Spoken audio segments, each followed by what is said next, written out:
Bonjour à toutes et à tous, je suis David Robert, le fondateur de Leon Frameworks. Je vous présente aujourd'hui mon vélo, qui est le nouveau Genus imprimé. Vous aurez bientôt plus d'informations sur le cadre.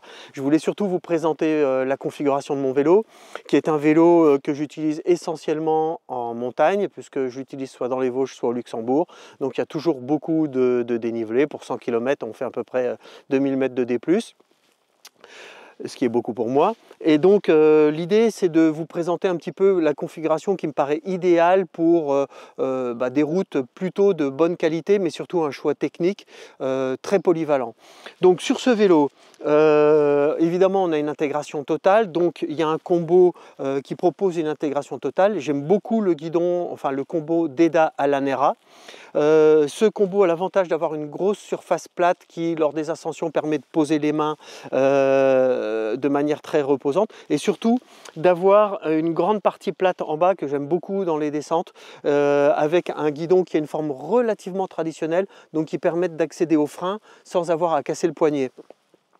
Ce vélo est équipé tel que vous le voyez là en Shimano Dura-Ace Di2. Le groupe est exceptionnel, mais je suis fan du monoplateau, donc ce vélo va changer de configuration bientôt. Il va passer sur un Raid XPLR que l'on peut installer parce que le vélo est compatible avec une patte UDH, et il y aura notre propre pédalier en titane imprimé qui arrive bientôt, ce qui explique le changement à ce moment-là. Donc il y aura un plateau de 48 dents à l'avant avec une cassette 13 vitesses à l'arrière en 10-46. Pour l'instant, j'utilise ce groupe, le Dura-Ace, qui est un vrai bonheur de souplesse pour ceux qui le connaissent, de douceur, d'efficacité au freinage, d'ergonomie des leviers. Mais pour avoir essayé le Raid, on a aussi une ergonomie qui est devenue très plaisante au niveau des leviers. Donc au niveau des roues, ce sont des roues Airline, qui est notre propre marque, que nous assemblons à l'atelier. C'est un profil différencié à l'avant et à l'arrière, 35 mm à l'avant, 45 à l'arrière. Moi, c'est ce que j'adore. J'ai essayé 45 devant, derrière.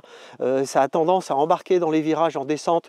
Et comme le seul endroit où je peux rouler vite, c'est en descente, j'aime bien avoir la maniabilité et ne pas avoir cette inertie un peu déplaisante à l'avant. Donc, j'ai un profil différencié qui permet aussi d'éviter, même si c'est moins le cas dans les Vosges, la sensibilité au vent latéral. Donc voilà, il y a un profil différencié 35-45 avec des pneus Hutchinson Blackbird. Pour ceux qui me connaissent, j'adore ces pneus. Ce sont les meilleurs pneumatiques que j'ai pu essayer de toute mon existence. Et donc ce sont des pneus en 30 mm, c'est la gamme Racing Lab, donc ce sont des pneus en tubeless bien évidemment. Il y a une accroche, il y a une résistance à l'usure qui est incroyable, une qualité de roulement qui est incroyable, un poids qui est relativement contenu. J'adore ces pneus, vraiment. J'aimais beaucoup Vittoria auparavant, que je classe vraiment très proche, mais Hutchinson a sorti un pneu fantastique, donc j'encense ce pneu. La selle répante Alina, j'adore les selles répantes qui sont particulièrement adaptées à mon anatomie. Maintenant, bon, ça c'est un choix toujours très personnel. Je la trouve aussi très élégante puisque c'est une selle élancée et j'aime beaucoup le fait de pouvoir se déplacer en bec de selle ou bien en appui à l'arrière, donc avec un dégagement central qui évite le point d'appui désagréable qu'on connaît tous. Ce vélo est un prototype.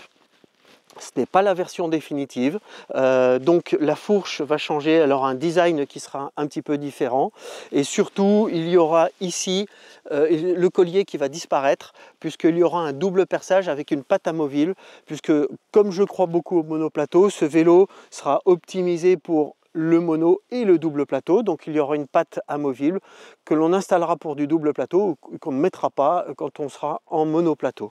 C'est évidemment un standard T47 comme sur tous les vélos, mais je vous expliquerai plus tard tous les détails du cadre. Le vélo tel qu'il est là, avec tout le matériel, c'est-à-dire les pédales, le porte-bidon, un bidon vide, le support Garmin. Le Garmin est à 8,1 kg. On est à 7 kg, un peu plus de 7,8 kg sur la version dépouillée de tous ces appendices, en taille médium. J'utilise une taille médium. Et il y aura bientôt une version de vélo complet ultralight que nous allons présenter très bientôt. Je tiens à préciser que le support là est un prototype, ce n'est pas la version définitive. Il aura le même aspect lisse que les tubes dans sa version définitive. Merci à toutes et à tous, à très bientôt.